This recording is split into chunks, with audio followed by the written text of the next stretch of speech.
మనం ఒక important case గురించి మాట్లాడదాం. YS Rajasekhara Reddy chopper accident. అసలు నిజంగా దీని వెనక కుట్ర ఉందా, లేదంటే ఇది యాక్సిడెంటేనా? చిత్తూరు జిల్లాలో రచ్చబండ కార్యక్రమానికి వెళుతున్నారు. కర్నూలు ఈ ప్రాంతంలో కూడా విపరీతమైన వరద వచ్చింది. కానీ నేను నిర్ణయించిన రోజున అక్కడికి వెళ్ళాలి. బయలుదేరినప్పుడు బాగానే టేక్ ఆఫ్ అది జరిగింది. ఆ తర్వాత ఏంటంటే ఈ క్లౌడ్స్ అన్నవి చాలా విపరీతంగా వచ్చాయి. ఆ మేఘాల్లో ఈ హెలికాప్టర్ ప్రయాణం. సపోజ్ ఏదైనా వస్తువు ఆ క్లౌడ్స్ లోకి వెళితే అవి కిందికి నొక్కేసే ప్రయత్నం చేస్తాయి. ఆయిల్ లీకేజ్ అవుతున్నట్టు ఒక వార్నింగ్ వచ్చింది. గో అరౌండ్ అని నేను అన్నాను.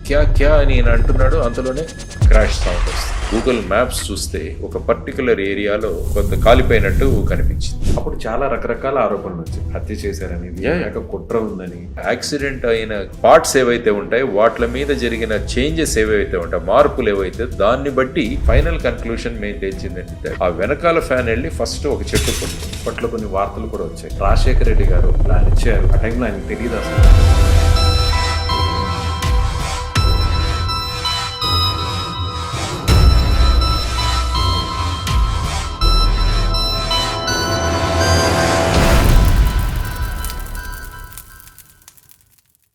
మన దేశంలో ఇటీవల జరిపిన అధ్యయనాల ప్రకారం 60 ఏళ్ల వయసు దాటిన వారిలో చాలామంది మోకాళ్ళ సమస్యలతో బాధపడుతున్నారు. అందులో మోకాళ్ళ చిప్పులు అరిగిపోయి చాలామంది సర్జరీకి వెళ్తున్నారు. అయితే సర్జరీయే దిక్కు అనుకునే వారికి ఎపియాన్ పెయిన్ క్లినిక్ ఒక శుభవార్త చెప్పింది. ప్లాస్మా థెరపీ ద్వారా ఈ సమస్యకు చెక్ పెడుతుంది. సో ఇమీడియట్గా ఈ సమస్యతో బాధపడేవారు ఈ కింద నెంబర్కు కాల్ చేయండి. నమస్తే.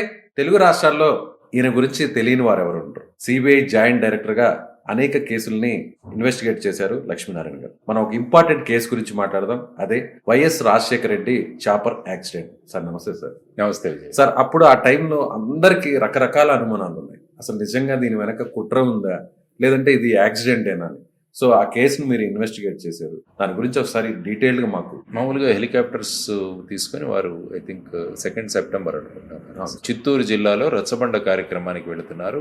ఆ సమయంలో మీరు చూసుకుంటే వర్షాలు విపరీతంగా, తర్వాత వచ్చేసి క్లౌడ్స్ అన్ని కూడా ఉండే, మేఘాలన్నీ కూడా మేఘావృతమైంది. క్యూములోనింబస్ క్లౌడ్స్ అనేవి ఇవి. అప్పుడు ఏమైందంటే బేసిక్ గా అప్పుడు చూసుకుంటే అదే రోజు కర్నూలు ఈ ప్రాంతంలో కూడా విపరీతమైన వరద వచ్చింది. కానీ వారు నేను నిర్ణయించిన రోజున అక్కడికి వెళ్ళాలి. ఎందుకంటే రచ్చబండ అనే కొత్త కార్యక్రమాన్ని ప్రారంభిస్తాను కాబట్టి నేను వెళ్ళాలి. పైలట్స్ వీళ్ళు కూడా క్లైమేట్ ఏదైనా సరిగా లేకున్నప్పుడు దాన్ని ఇండికేట్ చేయాల్సిన అవసరం.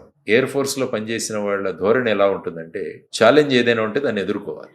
బయలుదేరినప్పుడు బాగానే టేక్ ఆఫ్ అది జరిగింది. ఆ తర్వాత ఏంటంటే ఈ క్లౌడ్స్ అన్నవి చాలా విపరీతంగా వచ్చాయి. ఆ మేఘాల్లో ఈ హెలికాప్టర్ ప్రయాణం. ఎందుకంటే మామూలుగా మేఘాల్లో ఒక విమానం ప్రయాణించినప్పుడే చాలా టర్బులెన్స్ వస్తుంది.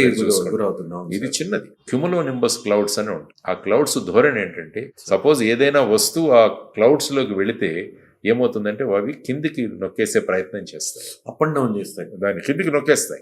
తర్వాత ఏంటంటే ఆయిల్ లీకేజ్ అవుతున్నట్టు ఒక వార్నింగ్ వచ్చింది. దాని గురించి మాన్యువల్ లో చూడు అని చెప్పి ఆయన కో పైలట్ కి చెప్తున్నాడు. ఆ బ్లాక్ బాక్స్ ఈ కాన్వర్సేషన్ క్లియర్ గా ఉంది. ఆ తర్వాత ఏమైందంటే సడన్ గా కో పైలట్ గారు వెంటనే ఒక పెద్ద ఇది చేశారనమాట. గో అరౌండ్ అంటే ఈ పైలట్ భాషలో సాధారణంగా ఏంటంటే ఫర్ ఎగ్జాంపుల్ ఒక హెలికాప్టర్ హెలిప్యాడ్ లో ల్యాండ్ అవుతుంది అనుకుంది. కింద ఏదో ఒక ఆవు లేకుంటే కుక్క వచ్చింది అనుకోండి. అప్పుడు ఏం చేయాలంటే సడన్ గా ఈ హెలికాప్టర్ ను పైకి లేపుతారు. ఆ ప్రక్రియని గో అరౌండ్ అంటారు. సో అలా గో అరౌండ్ అని నేను అన్నాడు. క్యా అని నేను అంటున్నాడు, అంతలోనే క్రాష్ సౌండ్ వస్తుంది.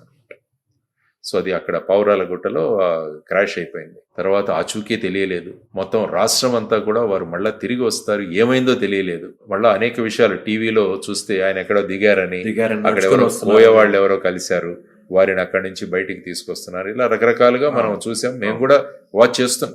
ఆ తర్వాత గూగుల్ మ్యాప్స్ చూస్తే ఒక పర్టికులర్ ఏరియాలో ఆ అడవిలో ఏదో కొత్త కాలిపోయినట్టు కనిపించింది. అప్పుడు ఇక్కడ నుంచి ఒక హెలికాప్టర్ తీసుకొని ఐ థింక్ రాజీవ్ త్రివేది గారు ఉండేవారు అనుకుంటాను దీంట్లో, గ్రే హౌండ్స్ వీళ్ళందరూ అక్కడికి దిగి ఆ స్పాట్ లోకి తీస్తే వీళ్ళందరూ కూడా అక్కడ హెలికాప్టర్ లో ఉన్న వాళ్ళందరూ కూడా క్రాష్ అయింది. అందులో రాజశేఖర రెడ్డి గారు, తర్వాత భాటియా గారు, ఎంఎస్ రెడ్డి గారు, తర్వాత వాళ్ళ పర్సనల్ సెక్యూరిటీ ఆఫీసర్ ఆయన వెస్లీ అనుకుంటారు ఆయన, తర్వాత సెక్రటరీ సుబ్రహ్మణ్యం గారు, వీరందరూ కూడా అక్కడ ఆన్ ది స్పాట్ ఆ విధంగా చేశారు. It's very unfortunate incident. అప్పుడు చాలా రకరకాల ఆరోపణలు వచ్చాయి. అంటే కావాలని హత్య చేశారని, కుట్ర ఉందని, వాళ్ళిద్దరి మధ్య జరిగినటువంటి సంభాషణలో కూడా రకరకాల అనుమానాలు ఉన్నాయని, దీని వెనక వేరే సంస్థలు ఉన్నాయని, ఇలా రకరకాలు జరిగాయి. అవన్నీ సార్ ఆ టైంలో మీరు ఆ కేసుని టేకప్ ఆ చేశారు. ఇన్వెస్టిగేషన్ లో మనం ఏంటంటే బేసిక్ గా ఫస్ట్ ఆఫ్ ఆల్ హెలికాప్టర్ అంటే ఏంటి, హెలికాప్టర్ ఏవియేషన్ ఎట్లుంటుంది, ఇవన్నీ కూడా హెలికాప్టర్ కార్పొరేషన్ ఆఫ్ ఇండియా అని తమిళనాడులో చెన్నైలో ఒక సంస్థ ఉంది. సో ఆ సంస్థ దగ్గరికి వెళ్ళాం. ఆ తర్వాత వచ్చేసి ఇక్కడ ఏటీసీకి వెళ్ళాం, air traffic control Hyderabad. Weather department కూడా వెళ్ళాం. సో మొత్తం రీసెర్చ్ చేశారు. అన్ని ప్రతి విషయం ఇందులో ఏంటంటే సుమారుగా 4 సంస్థలు ఇన్వెస్టిగేట్ చేశాం.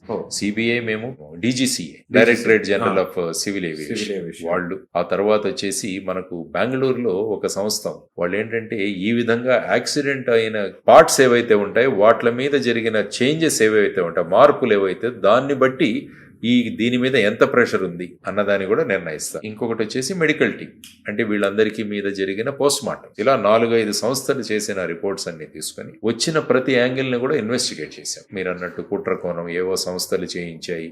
ఫైనల్ కన్క్లూషన్ మేము తెలిసింది ఏంటంటే అది because of it's a purely an accident. Basic గా అక్కడ ఏమేంటంటే టెయిల్ ఫ్యాన్ ఒకటి ఉంటుంది, మెయిన్ రోటర్ ఒకటి ఉంటుంది, వెనకాల ఒక ఫ్యాన్ ఉంటుంది. ఆ వెనకాల ఫ్యాన్ వెళ్ళి ఫస్ట్ ఒక చెట్టు కొట్టుకుంది. అందులో అక్కడ చెట్లు కూడా హైట్ గా ఉన్నాయి, ఎందుకంటే పౌరాలగుట్లో చూస్తే చాలా హైట్. సో అది కట్ అయ్యేసరికి టోటల్ హెలికాప్టర్ టర్న్ అయ్యి ఆ క్యూములోనింబస్ క్లౌడ్స్ ప్రభావం వల్ల అది ఆల్రెడీ కిందికి వచ్చేసింది. వాళ్ళకి తెలియలేదు ఎక్కడ ప్రయాణం చేయాలి, అంత దట్టంగా ఉంది సార్ ఆ క్లౌడ్. ఐ థింక్ వాళ్ళకు నిర్ధారించిన దగ్గర నుంచి ఇది సుమారుగా 25 అడుగులకు వచ్చేసింది. ఈ లీకేజ్ లేకుండా ఉంటే, ఒకవేళ యాక్సిడెంట్ జరగకుండా ఉండే అంటే ఏంటంటే అక్కడ చూస్తే ఒక కాన్సన్ట్రేషన్, వీళ్ళిద్దరు పైలట్ కో పైలట్ మధ్య చర్చ దీని గురించి మొదలైంది. త్వరగా అది కిందికి వస్తుందో అన్న అంచనా వేయలేకపోయారామో అన్నది ఒకటి.